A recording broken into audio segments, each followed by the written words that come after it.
ในยุคที่เกมออนไลน์ได้รับความนิยมอย่างล้นหลามอาชีพหนึ่งที่เติบโตขึ้นตามไปด้วยคือรับจ้างเล่นเกมหรือดูแล ID เกมซึ่งเป็นการให้บริการแก่ผู้เล่นที่ไม่มีเวลาหรือทักษะพอจะพัฒนา ID ของตัวเองแต่ยังต้องการความก้าวหน้าในเกมวันนี้ทีมงานคลิกคิดติดไอเดียจะพาคุณผู้ชมไปทำความรู้จักกับอาชีพนี้กันให้มากขึ้น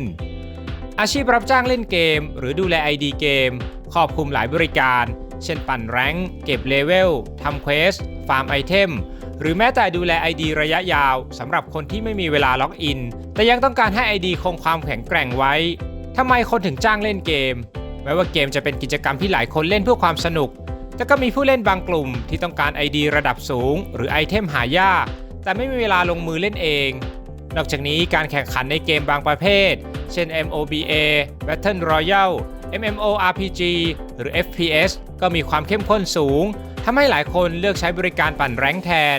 รายได้ของนักเล่นเกมรับจ้างราคาค่าจ้างขึ้นอยู่กับปัจจัยหลายอย่างเช่นประเภทของเกมระดับความยากระยะเวลาที่ใช้และชื่อเสียงของผู้ให้บริการ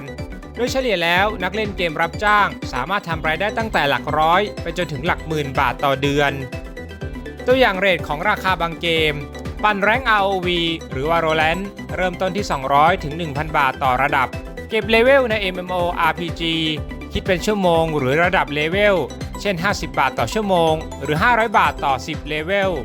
ฟาร์มไอเทมหายากขึ้นอยู่กับความยากของไอเทมเช่นไอเทมระดับตำนานอาจมีค่าจ้างถึงหลักพันบาทความเสี่ยงและข้อควรระวัง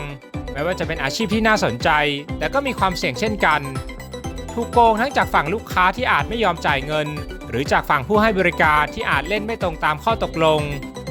ถูกแบน ID หลายเกมมีกฎห้ามใช้บริการปั่นแรงค์หรือซื้อขาย ID หากถูกจับได้อาจโดนแบนถาวร